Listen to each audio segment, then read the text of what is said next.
السلام علیکم، آپ دیکھ رہے ہیں بریکنگ نیوز میں محمد مالک۔ کافی دنوں سے جو بھی شروع میں آپ نے ابتدائیہ بھی سنا،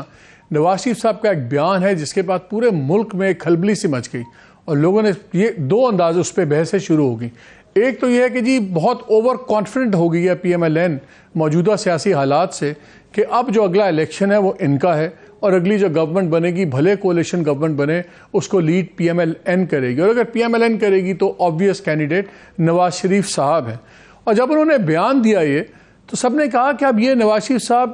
اپنا وزن بڑھا رہے ہیں کہ اب ان کی ٹرمز پہ واپسی ہو اور ان کی ٹرمز پہ آگے ارینجمنٹ ہو۔ پھر ہم نے دیکھا شہباز شریف صاحب کو پاکستان آئے 24-36 گھنٹے کے اندر ان کو واپس جانا پڑا۔ پھر ہم نے دیکھا بیانیے میں کچھ نرمی آ گئی اور خاص طور پہ جاوید لطیف صاحب بڑے قریبی ان کے سمجھے جاتے ہیں، اور کہا یہ جاتا ہے کہ جب میاں جاوید لطیف صاحب کوئی بات کرتے ہیں تو وہ مریم کی بھی وہی سوچ ہوتی ہے، مریم نواز کی، میاں صاحب کی ہوتی ہے، اور یہ ساؤنڈنگ بورڈ ہے۔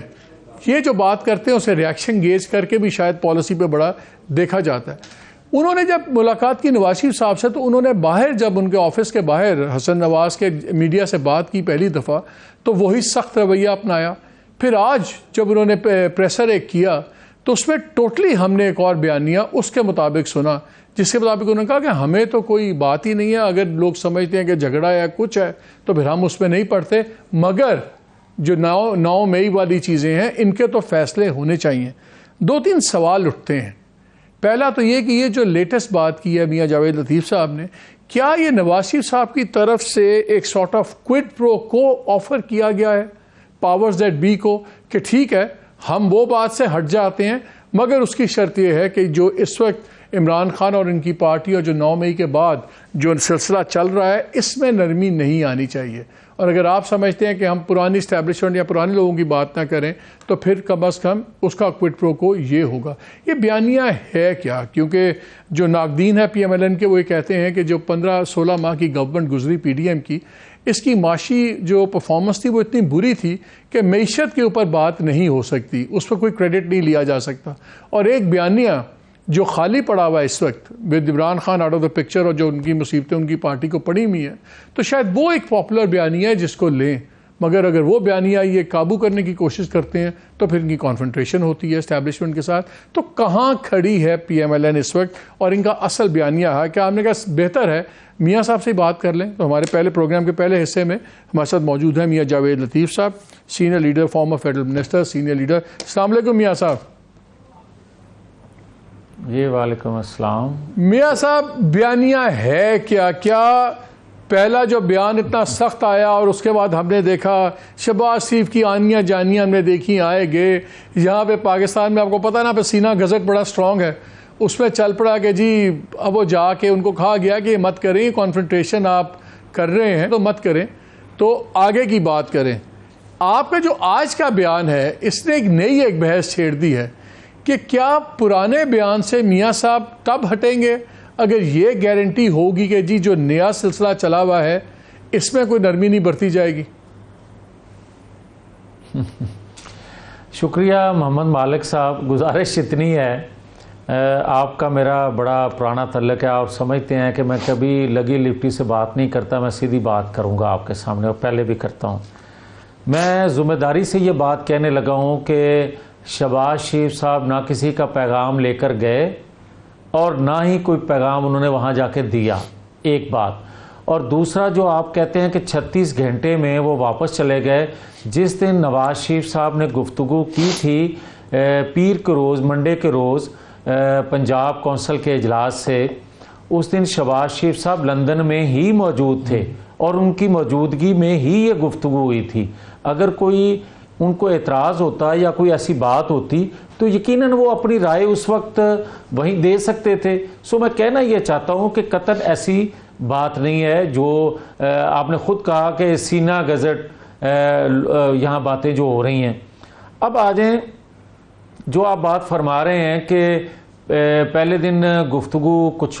سخت تھی، دوسرے دن نرم تھی، میں اس کو بھی چھوڑتا ہوں۔ میں آپ کی اس بات کو جو ہے آگے بڑھاتے ہوئے کہ کیا بیانیہ ہے۔ محمد مالک صاحب، کیا پاکستان کے پولیٹیشن وہ یا سیاسی جماعتیں، تمام سیاسی جماعتیں، سب کا منشور ایک ہی ہوتا ہے کہ آئین قانون کی بالادستی، پارلیمنٹ کی بالادستی، کوئی اس پہ خود عمل کرتا ہے نہیں کرتا وہ ایک الگ بحث ہے، مگر ہوتا سب کا یہی نقطہ نظر ہے، تمام اداروں میں بیٹھے لوگوں کا بھی یہی ہوتا ہے کہ ہم آئین قانون کے مطابق کام کریں گے، یہی اوتھ لیتے ہیں وہ، مگر ہوتا نہیں ہے ایسا۔ اب دیکھیں نوبت یہاں تک آ گئی ہے کہ آپ لیاقت علی خان سے شروع ہوئے، فاطمہ جناح، آپ ذوالفقار علی بھٹو، نواز شریف تک آ جائیں، ہر ایک نے کہا کہ ناانصافی ہوئی ہے، میں کہوں گا نہیں ہوئی، آپ کہیں کہ ہوئی ہے، کوئی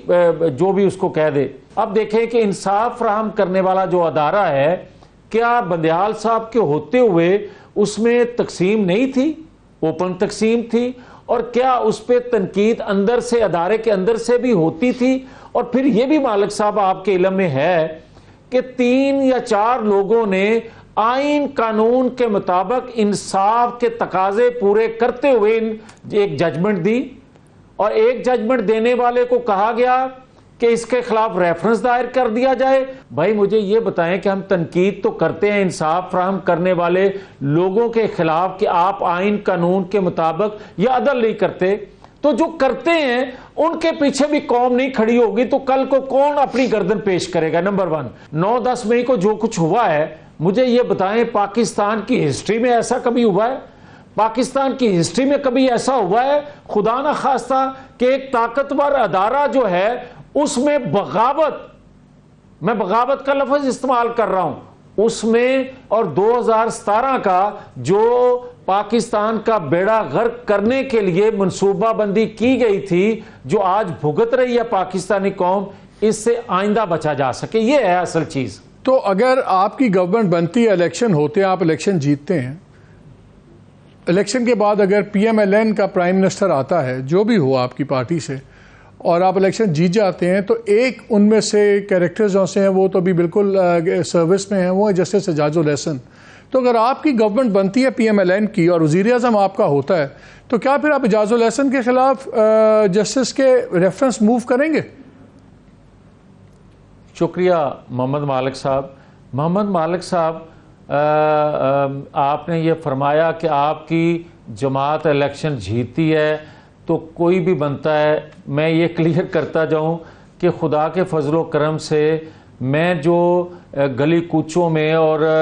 پاکستان کے ایک کونے سے دوسرے کونے میں جا کر دیکھ رہا ہوں، لوگوں کے آنکھوں میں ایک ہوپ ہے، دل میں ایک تمنا ہے کہ 2017 کا 2013 کا جس نے پاکستان بنایا چلایا، اگر وہی نواز شریف دوبارہ مل جاتا ہے تو اس گرداب سے نواز شریف پاکستان کو نکالنے کی پوزیشن میں۔ اب نہیں، میرا مطلب تو یہ تھا کہ دیکھیں یہ تو فیصلہ نواز شریف صاحب کریں گے نا، اگر آپ کی پارٹی جیتی ہے تو انہوں نے فیصلہ کرنا ہے کہ وہ خود بنیں گے یا کسی اور کو نامنیٹ کریں گے، وہ تو اس میں تو کوئی دو آرا ہے ہی نہیں، وہ تو انہوں نے کرنا ہے۔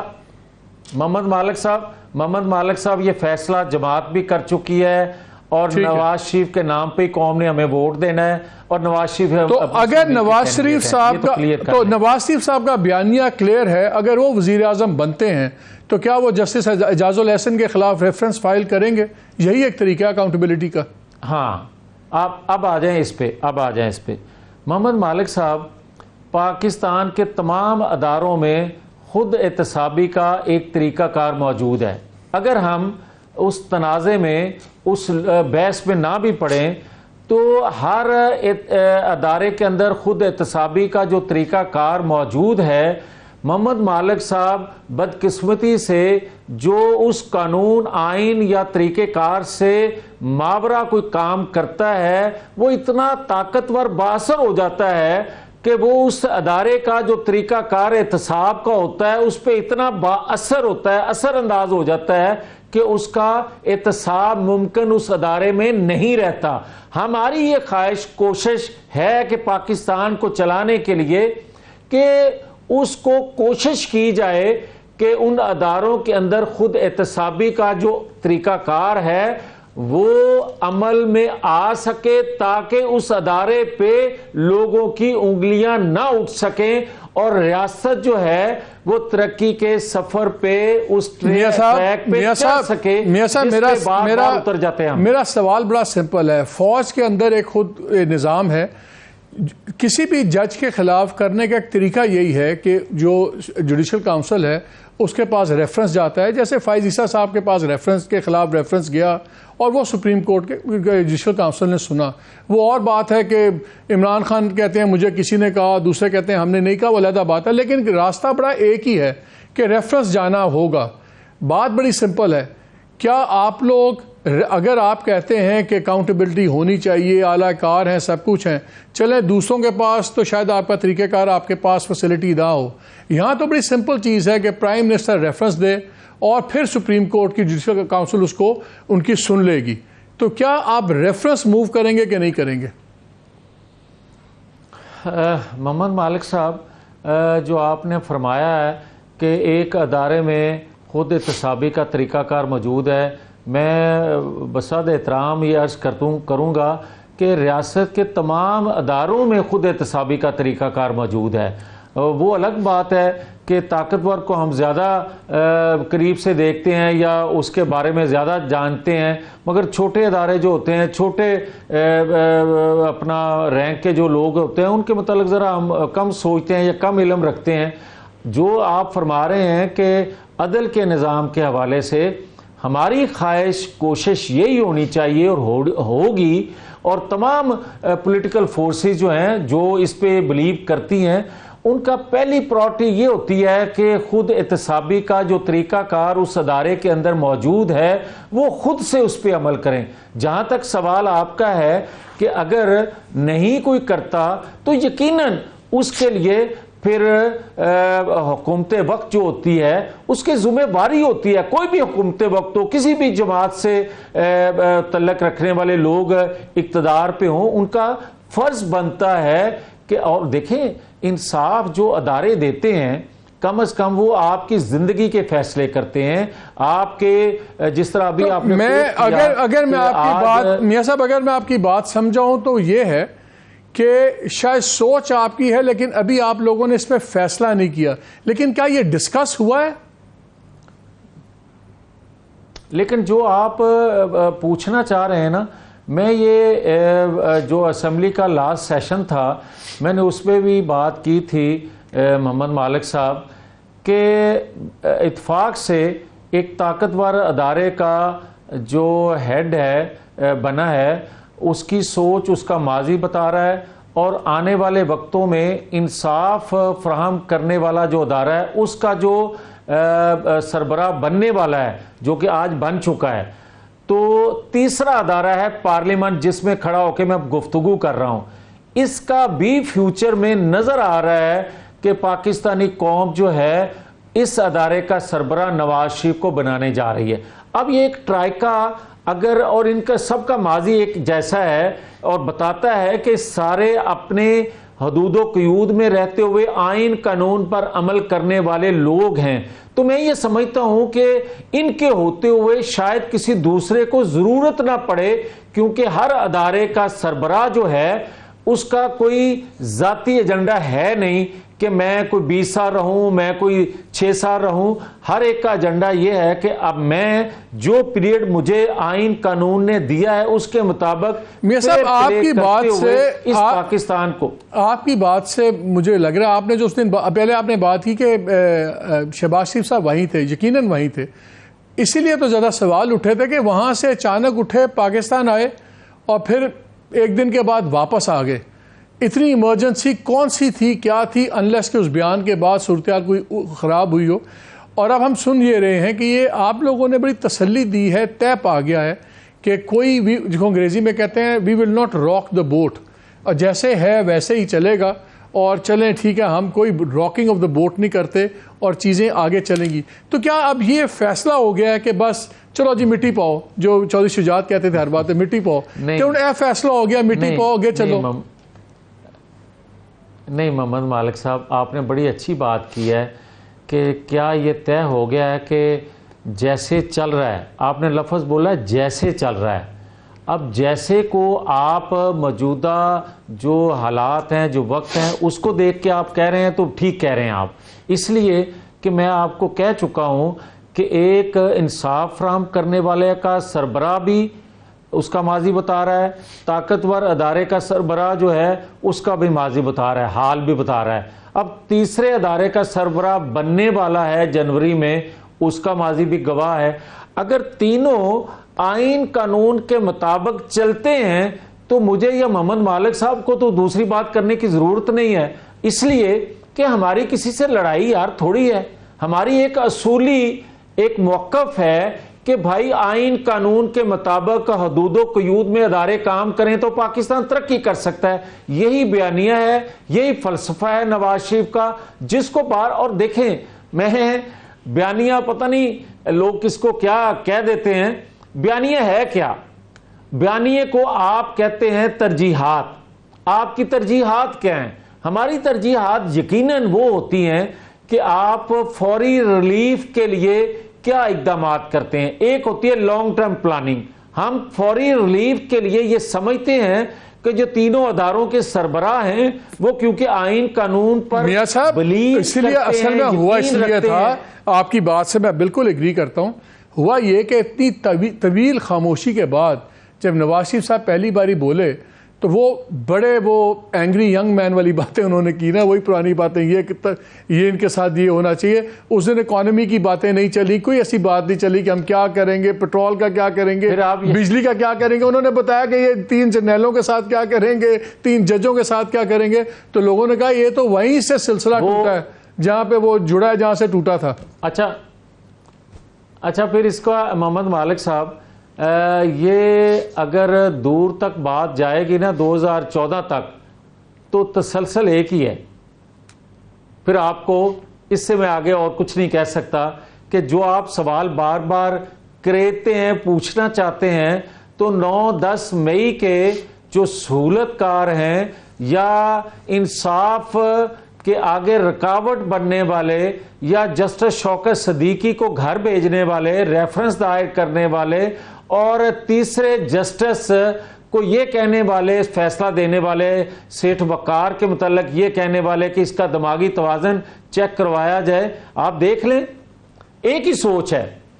اور یہ سوچ جو ہے یہ پاکستان کو نقصان پہنچا رہی ہے، اس سوچ کو بریک کرنا ہوگا، اس سوچ کو بتانا ہوگا کہ یہ بدلنا ہوگی، اس کے بدلے بغیر پاکستان 2017 کا پاکستان نہیں بن سکے گا۔ اچھا آپ ذرا جلسے پہ آ جائیں، وہ تو آپ بدلیں گے پاکستان، دیکھیں گے اللہ کرے بدلے پاکستان، اس طرح تو پاکستان چل ہی نہیں سکتا جو ہم نے بدل کے دکھایا، جو موجودہ حالات ہیں، ہم نے 2013 میں یہ بتائیں جلسہ 2013 میں ہم نے دکھایا تھا، ثابت کیا تھا، جلسہ جو آپ پلان کر رہے ہیں مینار پاکستان کا، اس کا ایک ایگزامپل سیٹ ہو گیا ہوا ہے، وہ جو 2011 کا جلسہ تھا عمران خان کا، پھر گیا، ہم سب نے دیکھا، اب وہ کہہ رہے ہیں کہ 4 سال بعد میاں صاحب آئیں گے اور یہ جلسہ کہتے ہیں نا مدر آف آل جلسہ ہونا چاہیے،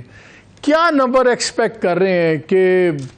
کتنا نمبر ہوگا اور کتنا بڑا ہوگا؟ بیکاز اگر پوری پارٹی لگی ہوئی ہے اور 4 سال کے انتظار کے بعد ایک ہو رہے ہیں، تو پھر تو یا تو بے نظیر والا جلسہ ہوگا جو ایک سرا ایئرپورٹ پہ تھا اور دوسرا سرا مینار پاکستان میں تھا، میں 86 کی بات کر رہا ہوں، عمران خان کا تھا، کون سا جلسہ، کتنے لوگ ہم ایکسپیکٹ کریں، آپ کتنی تیاری ہے؟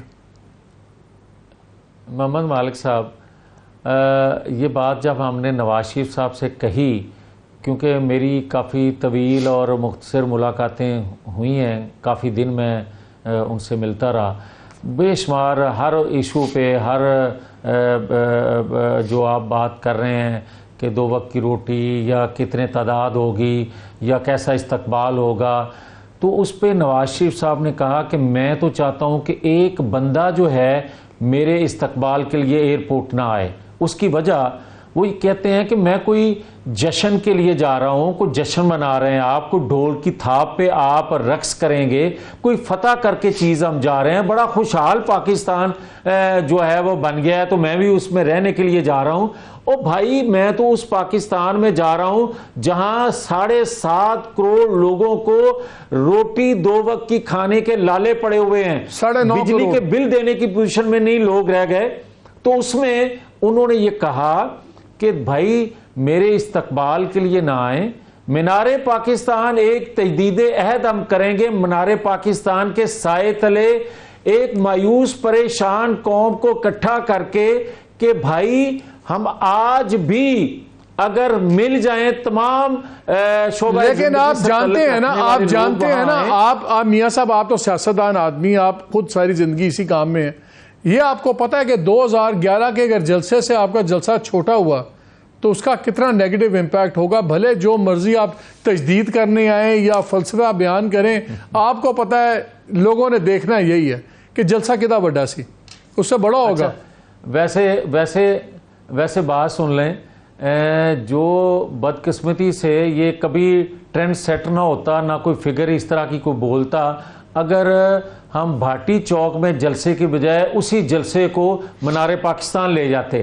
وہ ہماری سیاسی غلطی تھی کہ ہم نے مینار پاکستان کا انتخاب کرنے کی بجائے بھاٹی چوک میں وہ جلسہ کیا, وہ مینار پاکستان سے بڑا جلسہ تھا. مگر آج جو آپ بات کر رہے ہیں, آپ انشاءاللہ تعالی 21 اکتوبر بفضل باری تعالی وقت آنے دیں, میں محمد مالک صاحب سے پوچھوں گا کہ پاکستان کی ہسٹری میں اس سے پہلے کبھی اتنی تعداد یا اتنے لوگ آپ نے اتنے جوش جذبے سے آتے دیکھے ہیں؟ یہ ہم آپ کے ساتھ جائیں گے جی, بالکل جلسہ دیکھیں گے آپ کے ساتھ, اسی دن اسی کنٹینر کے اوپر کھڑے ہو کے میں آپ کو ساتھ لے کے جاؤں گا انشاءاللہ. میاں صاحب میں آپ کو ساتھ لے کے جاؤں گا اور اکٹھے ہو کے وہاں بات کریں گے. ٹھیک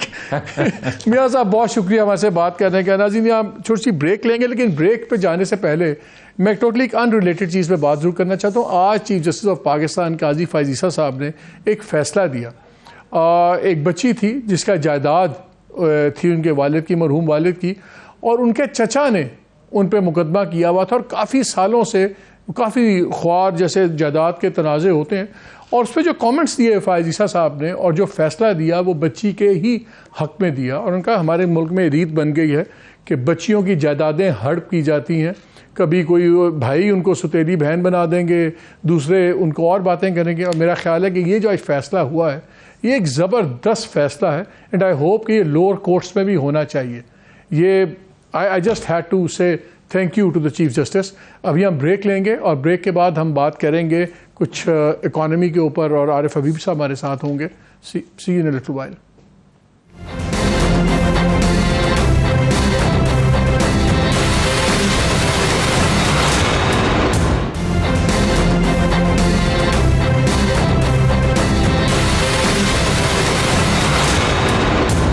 جی welcome back to the show. اس سیگمنٹ میں ہم بات کر رہے ہیں عارف حبیب صاحب سے, جو ویری پرومننٹ بزنس مین اور یہ بورڈ ممبر بھی ہیں پاکستان بزنس کاؤنسل کے. اور بزنس کاؤنسل آپ کو پتہ ہے تمام پرومننٹ لوگوں سے ہی ملتی ہے, چاہے وہ پرائم منسٹر ہوں, چاہے آرمی چیف ہوں, سب کچھ ہوں. تو ذرا ان سے بات کرتے ہیں بیکاز السلام علیکم عارف صاحب. وعلیکم السلام. سر یہ بتائیے 2-3 چیزیں ہوئی ہیں. ایک تو پچھلے دنوں ہم نے دیکھا بڑا زبردست, جس کو کہتے ہیں وہ ڈالر ڈنڈا والی ایک سٹوری چلی تھی کہ بڑا سخت ایڈمنسٹریٹو ایکشنز ہوئے, ہمیں نظر آیا ڈالر کی پرائس بھی نیچے لائی گئی. ہم اب بجلی کے اوپر دیکھ رہے ہیں بڑے چور پکڑے گئے ہیں, تقریباً وہ کلیم کر رہے ہیں 8-10 بلین ہم نے ریکور کیا, گورنمنٹ کلیم کر رہی ہے, اگرچہ 550 سے 600 بلین کا لاس ہے پر ایئر انیفیشنسی اور چوریوں میں, اس میں تو یہ زیرے کے برابر ہے, but still it's a start. لیکن میں آپ سے 2-3 چیزوں پہ آپ کی رائے چاہتا ہوں. آج سٹوری بھی ہے شہباز رانا کی اس پہ کہ اکنامک ریوائول پلان ایک پریزنٹ ہوا ہے منسٹری آف فائنانس میں, اور 2-3 چیزیں انہوں نے کی ہیں. ایک تو انہوں نے کہا کہ جی ہم ذرا کنسولیڈیشن کریں گے, اور 1.3 ٹریلین کی جو ٹیکس ایگزمپشنز ہیں یہ بھی 1.3 کی جو بڑے بڑے ویریس گروپس کو, انٹرسٹ کو, ویسٹڈ سیکٹرز کو ٹیکس کی چھوٹ ہے, یہ ختم کریں گے. کوئی قریباً 2 کھرب روپیہ ہم اپنے ایکسپینسز کم کریں گی گورنمنٹ اور سارا. اور اصل چیز یہ ہے کہ جی ہم ٹیکس کا ریشو بڑھائیں گے, بڑا لو ہے ٹو جی ڈی پی, تو 15% پہ لے کے جانے کا ٹارگٹ بنایا ہے 2025 تک, not in the next 3 months, 2025 تک. لیکن ساری باتیں زیادہ انڈائریکٹ ٹیکسیشن کی ہو رہی ہیں کہ جی 5.6 کھرب ہم انڈائریکٹ ٹیکسیشن سے بھی ریز کریں گے, جو 68% آف دا پلان ہے. پہلے اس ملک میں لوگ اتنی انڈائریکٹ ٹیکسیشن دے رہے ہیں, مہنگائی کہاں ہے, پیٹرول پہ ہم انڈائریکٹ ٹیکسیشن دے رہے ہیں, سیلز ٹیکس بھی انڈائریکٹ میں آ جاتا ہے, ہر چیز. تو یہ ٹیکسیشن کیوں نہیں, ڈائریکٹ ٹیکسیشن کیوں نہیں بڑھا پا رہے؟ کسی کو نہ ریٹیلر ان کے قابو میں ہے, نہ دکاندار کوئی وہ ٹیکس نہیں دے رہا, ایگریکلچر میں ٹیکس نہیں ہے, اسی طرح بہت سے سیکٹرز ہیں. تو یہ اس کا مطلب اور مہنگائی آئے گی. دیکھیے اس میں 2 فیکٹرز ہوتے ہیں کہ آپ اگر ریونیو بڑھانے کے 2 طریقے ہیں. ایک طریقہ تو یہ ہے کہ آپ ٹیکس ریٹ بڑھائیں یا نئے ٹیکس لگائیں. دوسرا طریقہ یہ ہے کہ جو ٹیکس ہے اس کو آپ صحیح طریقے سے ریکور کریں.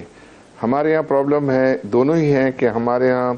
ایک سیکٹر تو بالکل ٹیکس فری ہے اور ایگریکلچر سیکٹر پہ جو ہے وہ ٹیکس نہیں ہے, وہ ہمارے جی ڈی پی کا 20% ہے. تو ہم اگر کبھی کہتے ہیں کہ 12% ہمارا جو ہے tax to G D P ratio ہے, تو اگر 80% پہ 12% لے تو وہ 15% ہو جاتا ہے. اگر وہ ایگریکلچر کو جو ہے وہ ٹیکس نیٹ میں لائیں تو جو ہے وہ ڈیفینیٹلی ریشو جو ہے بڑھنے کے امکانات بڑھ جائیں گے. دوسرا, جو ٹریڈنگ کمیونٹی ہے اس پر ٹیکس ہے, بٹ ان کا کنٹریبیوشن جو ہے وہ نہ ہونے کے برابر ہے, منیمل ہے. وہاں انفورسمنٹ کا ایشو ہے. تو اگر وہ انفورسمنٹ جو ہے وہ صحیح طریقے سے کرتے ہیں تو جو ہے وہ اس میں بھی امپرومنٹ آئے گی. اور جو ڈائریکٹ ٹیکسز میں اب اگر ہم یہ کہیں کہ سیلز ٹیکس جو ہے وہ ہے, تو سیلز ٹیکس ہم دیکھتے ہیں کہ کہاں دکانوں پر جو ہے وہ اگر کلیکٹ بھی ہوتا ہے تو وہ قومی خزانے میں جو ہے وہ جمع نہیں ہوتا, اور اس کے لیے بہت ساری پوائنٹ آف سیلز کی باتیں اور بڑی ہوتی رہی ہیں, لیکن پوری طریقے سے وہ امپلیمنٹ نہیں ہو سکا ہے. میں سمجھتا ہوں کہ جو سیونگز ہیں نا, وہ زیادہ جو آ سکتی ہے وہ 2 بڑے اکاؤنٹ ہیں. ایک تو ہے کہ انٹرسٹ ریٹس. میں کیلکولیٹ کر رہا تھا کہ اگر ہمارا انٹرسٹ ریٹ جو ہے وہ 8% سے کم ہو جائے, مطلب اگر ہم ابھی پالیسی ریٹ جو ہے وہ 22 ہے اور وہ 14 کے قریب آ جائے, اور جو ممکن ہے کہ جلد آ جائے, تو ہمیں کوئی 2.5 ٹریلین روپیز کی سیونگ ہو جاتی ہے گورنمنٹ کو debt servicing. I M F allow کرے گا آپ کو, آئی ایم ایف کے پروگرام میں ہوتے ہوئے آپ نیگیٹو انٹرسٹ ریٹ میں کیسے جائیں گے؟ نہیں, آپ نہیں, آپ یعنی مطلب یہ ہے کہ انفلیشن کو قابو میں لائیں, اور جس طرح ابھی انہوں نے جو اللیگل کرنسی مارکیٹ پہ جو کریک ڈاؤن کیا ہے اس سے جو پازیٹیو اثرات آئیں. دیکھیں نا, انفلیشن کا سب سے بڑا ریزن اور فیکٹر تو جو ہے ہماری continuous devaluation of Pakistani rupee رہی ہے. اس کو آپ کنٹرول کرتے ہیں تو پھر بیس افیکٹ کی وجہ سے بھی جو ہے وہ آپ کے انفلیشن کا ریٹ نیچے آئے گا, اور انفلیشن کا ریٹ نیچے آئے تو پھر آپ جو ہے وہ انٹرسٹ ریٹ گرا سکتے ہیں. پھر ایک اور ٹرم جو ہے وہ رضا باکر صاحب یوز کیا کرتے تھے, اور وہ تھا کہ آپ کا پروسپیکٹیو انفلیشن ویو کیا ہے. اگر پروسپیکٹیو انفلیشن بھی ڈاؤن ہے تو پھر آپ اس کی بیسس پر بھی انٹرسٹ ریٹ کو کم کر سکتے ہیں. تو ایک تو یہ انٹرسٹ ریٹ کا ہیڈ ہے. دوسرا جو ہے یہ ایس او ایز کا آپ نے پچھلے دنوں پڑھا ہوگا کہ فائنانس منسٹری نے بتایا کہ 19 ٹریلین روپیز کے ہمارے پاس ایس او ایز کے ایسٹس ہیں. ان پر مالک صاحب 1% سے بھی کم ییلڈ آتی ہے, ریٹرن آتا ہے. تو آپ یہ دیکھیں کہ 19 ٹریلین روپیز جو ہمارا قرضہ ہے ہم وہ 20% پہ لے رہے ہیں. تو آپ امیجن کیجئے کہ اگر یہ سارے ایسٹس کو آپ سیل کر دیں اور یہ اس کا انٹرسٹ ہی آپ بچا لیں تو وہ بھی اگین 2.5 ٹریلین کے قریب جو ہے وہ بنے گا, بلکہ اس سے زیادہ بنے گا. تو یہ جو, اور تیسرا جو اکاؤنٹ ہے میری نظر میں وہ ہے ڈیولپمنٹ ایکسپینڈیچر جو ہے. وہ ڈیولپمنٹ ایکسپینڈیچر مجھے تو کرپشن کا گڑھ لگتا ہے. وہ تو سب لوگوں کو پیسے بانٹتے ہیں پارلیمنٹیرینز کو. تو یہ 3 بڑے بڑے اکاؤنٹ ہیں جہاں سے عارف بھائی وہ یہ کہتے ہیں کہ اگر آپ پی ایس ڈی پی کم کرتے ہیں تو پھر اکانومی میں ایک دم جمود سا آ جاتا ہے. پی ایس ڈی پی بڑا ریوائیو کرتی اکانومی کو. تو یہ اب ڈبل ایج سورڈ ہے, اس کو کیسے کریں پھر؟ سر وہ پبلک پرائیویٹ پارٹنرشپ میں کریں. جتنا بھی ڈیولپمنٹ کا کام کریں اس میں ایفیشنسی آئے گی, اور وہ پروجیکٹ ہوں گے کہ جو وائبل ہیں. وہ پروجیکٹ نہیں ہوں گے کہ جن کا جو ہے بٹوارا ہوتا ہے. تو اس کے لیے جو ہے وہ پبلک پرائیویٹ پارٹنرشپ کو اڈاپٹ کریں. تو یہ 5-6 ٹریلین سے زیادہ کا جو ہے یہاں گنجائش موجود ہے. اور یہ اگر آپ کر لیتے تو آپ امیجن کیجئے کہ پھر آپ کے جو ٹیکس ریٹ ہیں وہ از ہائیسٹ ان دا ریجن. ابھی آپ کو تو پتا ہوگا اس وقت جو لوگ ٹیکس دے رہے ہیں کارپوریٹ ٹیکس ہے وہ 64% تک ان کا ریٹ جو ہے وہ سر کاروباری تو دے ہی نہیں رہے. جو تنخواہ والے ہیں انہوں نے 260 بلین پلس کے ٹیکسز دیے ہیں, اور جو دوسرے لوگ ہیں انہوں نے تو 50 بلین کا لائک ریشو ہی نہیں ہے. وہ تو ٹیکس دے ہی سب تنخواہ والا رہا ہے پاکستان میں. جی اس میں زیادہ جو ہے کمپلائنس کا ریشو جو ہے وہ تنخواہ دار کا ہے. کارپوریٹس کا بھی جو ہے وہ کمپلائنس ریشو جو ہے وہ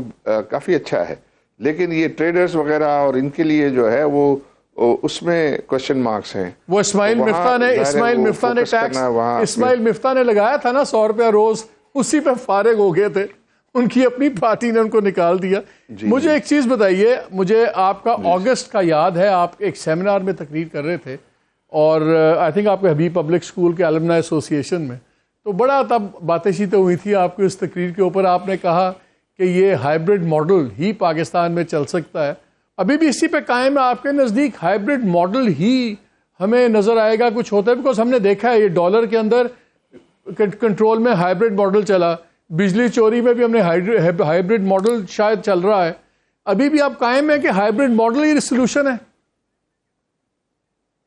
جی سر, اس کے تو اچھے نتائج آئے. وہ مشورہ دیا, اس کے بعد جو ہے جو کام ہوئے ہیں اور اس کے نتائج ہم دیکھ رہے ہیں, تو جو ہے وہ بالکل پاکستان میں جو ہے وہ ہائیبرڈ ماڈل ہی زیادہ ورکیبل ہے, اور وہی جو ہے زیادہ پریکٹیکل ہے. اور اس میں جو ہے بلکہ تو اب جب یہ کہتے ہیں کہ جو ہمارے فرینڈلی کنٹریز ہیں وہ انویسٹمنٹ کی بات کرتے ہیں, جس طرح ٹیکسٹائل ہمارے بڑا اسٹرانگ سیکٹر ہے, لیکن اس پہ میں لوگوں سے بات کرتا ہوں, وہ کہتا ہے کہ سارا جو ایپٹما ہے وہ اسپنرز کے قابو میں ہے, وہ اسپنرز کو ریلیف ملتے ہیں, جو ویلیو ایڈڈ والا ٹیکسٹائل سیکٹر ہے اس کو ریلیف نہیں ملتی. تو یہ کیا یہ انسیسٹوس ریلیشن شپ تو نہیں ہے؟ نہیں, آئی تھنک ایسا نہیں ہے, بلکہ اس وقت تو جو ٹیکسز زیادہ جو ہیں وہ بڑے بزنسز پہ ہیں. آپ یہ تو دیکھیں کہ ٹیکسز جو ہے کا ریشو کتنا زیادہ. ابھی آپ نے دیکھے ہوں گے نا کہ یہ جو بینکس کے پروفٹ بڑھے, تو بینکس کی جو انکریمنٹل پروفٹ ہے مالک صاحب, اس کا 1/3 جو ہے وہ شیئر ہولڈر کے لیے بچا ہے, 2/3 جو ہے وہ ایڈیشنل ٹیکس میں گیا ہے. آپ ذرا ہم لوگ تو جو ہے وہ ہمارے پاس تو ریسرچ کی ٹیمیں ہیں نا,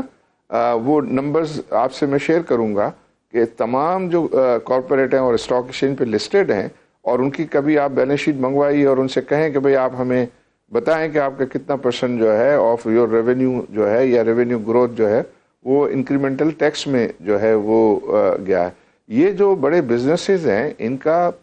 جو ہے وہ زیادہ کنٹریبیوشن ہوتا ہے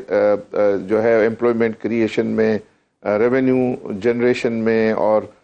جو ہے وہ کنزیومر گڈس کی پروڈکشن میں. تو وہ ڈیفینیٹلی اتنی ساری کمپنیاں چلا رہے ہوتے ہیں, تو وہ اپنے جو گراؤنڈ پہ جو مجھے ایک چیز بتائیے کہ big businesses obviously big business ہی پوری دنیا میں اکانومی چلاتے ہیں اور ٹو لارج ایکسٹینٹ جو گروتھ ہوتی ہے, لیکن ہمارے یہاں پہ ایک بگ بزنس کا بڑا مسئلہ پڑا ہے, وہ نظر آتا ہے آئی پی پیز. سارے کہتے ہیں کہ جب تک آئی پی پیز کے کانٹریکٹ نہیں ری نیگوشیٹ ہوں گے تو کچھ بات آگے نہیں بنے گی. انفیکٹ ہم کوئی ریسرچ کر رہے تھے تو پتہ لگا کہ جی آئی پی پیز جو پاور جنریشن یہ یونٹس ہیں یہ انکم ٹیکس کی ان کو ایگزمپشن ہے, پھر جو یہ پلانٹس لا کے لگاتے ہیں وہ امپورٹ ڈیوٹی سے ان کو ایگزمپشن ہے. تو سارا مسئلہ یا روز بڑھتی ہوئی بجلی کے بلز اینڈ ایوری تھنگ, اور اس کے اوپر انکم ٹیکس ایگزمپشنز بھی انہیں کمپنیز کو ملی ہوئی ہیں. تو کیا یہ اس چیز کو ری وزٹ کیے بغیر کچھ حالات بدل سکتے ہیں ہمارے بجلی کے؟ دیکھیے سبسٹینشلی تو آپ کو یہ ری نیگوشیشن جو ہیں کے ذریعے جو ہے وہ ٹیرف ان ٹرمز جو ہے وہ ریسیٹ ہوئے ہیں, لیکن جو سی پیک کے جو پروجیکٹس ہیں اس میں China is not agreeable to that, اور اس کے لیے جو ہے وہ حکومت کا یہ اسٹانس ہے کہ ہم چائنا کو ناراض نہیں کر سکتے, کیونکہ چائنا پاکستان کو جو ہے وہ بہت زیادہ سپورٹ کر رہا ہے. تو لیکن یہ تو ایک بات ہوئی, لیکن آپ یہ دیکھیں کہ جو بھی ٹرمز آپ نے انویسٹمنٹ اٹریکٹ کرنے کے لیے جو ٹرمز آپ نے دیے تھے وہ ٹرمز تو آپ کو آنر کرنے ہیں نا. یہ تو آپ نہیں کہہ سکتے ون سائیڈڈ طریقے سے. آپ بے شک ان سے یہ نیگوشیشن کر سکتے ہیں اور ان سے آپ ہاتھ باندھ کے ریکویسٹ کر سکتے ہیں. آپ سمجھتے ہیں کہ وہ فیئر ایگریمنٹس تھے عارف بھائی؟ آپ سمجھتے ہیں کہ وہ بڑے بیلنسڈ ایگریمنٹس تھے؟ یہ دیکھیے اس میں جس وقت یہ وہ پیریڈ ہوتا تھا کہ جب کوئی ہم یہاں جو ہے وہ لوڈ شیڈنگ کا دورہ تھا اور کوئی انویسٹمنٹ کرنے کے لیے تیار نہیں تھا، تو وہ ان کو اٹریکٹ کرنے کے لیے جب اس وقت بھی کہتے تھے تو مجھے یاد ہے کہ بہت سارے دوست کہتے ہیں کوئی انویسٹمنٹ نہیں آئے گی، لیکن جو ہے وہ انویسٹمنٹ آئی. اس میں کچھ تھوڑی سی ہم سے جو ہے وہ پالیسی میکر سے کچھ جو ہے وہ غلطیاں ہوئی ہیں. فار ایگزامپل یہ پروجیکٹ ہوتے ہیں 25 سال کے، ان کے جو لانگ ٹرم لونز جو ہیں وہ 10 سال کے اندر جو ہے ہوتے ہیں، تو وہ 25 سال کے جو پروجیکٹ کاسٹ کی جو لون ہے وہ 10 سال میں ری پے ہو رہی ہے، تو وہ ٹیرف میں آ رہی ہوتی ہے، تو ٹیرف جو ہے اس سے بڑھ جاتا ہے. پھر اس میں جو ڈالر بیس جو ہے وہ ریٹرن تھے، تو اس کے اندر جو ہے وہ سکتا. پھر آپ کا یہ ہے کہ اس وقت ہمارے پاس کیپیسٹی زیادہ لگی ہوئی ہے، ہماری ڈیمانڈ جو ہے وہ کم ہے، ہمارے پاس ٹرانسمیشن جو ہے وہ ہم نہیں لگا سکتے. Sir last question we are running out of time. اگر ایک قدم اس وقت اٹھانا ہو ٹو جنریٹ ہوپ کہ ملک میں ایک اکنامک کلائمیٹ میں امید جاگے، کیا ایک سٹیپ کہیں گے آپ؟ جی، روپے کو اسٹیبلائز رکھنا اور انٹرسٹ ریٹ کو کم کرنا. بہت شکریہ عارف حبیب صاحب. ناظرین، اکانومی ایسی چیز ہے جس پہ جتنی بات کریں کم ہے، لیکن میں نے لیڈنگ بزنس مین کو اس لیے پوچھا ہے کہ انہوں نے 2 انٹرسٹنگ باتیں کی ہیں. ایک تو انہوں نے کہا کہ ہائیبرڈ ماڈل اس ملک میں اکانومی چلانے کے لیے بہت ضروری ہے، اور میری اطلاع یہی ہے کہ شاید ایک مساق معیشت پہ بڑی سیریس بات ہو رہی ہے کہ اگر یہ تمام پارٹیز اس پہ سائن کریں گی تو پھر شاید بات آگے چلے. آئی ہوپ کہ باقی جو بھی پاور پالیٹکس میں ہوتا ہے ہوتا رہے، لیکن مساق معیشت ہونا چاہیے، اور اس میں سب سے پہلے چیز ہونی چاہیے تمام پارٹیز ایگری کریں کہ یہ ایس او ایز جو اسٹیٹ اونڈ انٹرپرائزز ہیں یہ پرائیویٹائز ہوں گی، یہ جو تمام جینکوز وغیرہ ہیں یہ پرائیویٹائز ہوں گے، اور جو ڈالر کے اور اس کے اوپر جو پالیسیز ہیں ان کو پولیٹیکل ایکسپیڈینسیز پہ نہیں بلکہ پروڈنٹ فسکل پالیسی کے مطابق ڈیل کیا جائے گا. لیٹس ہوپ کیا ہوتا ہے. اجازت دیجیے. اللہ حافظ.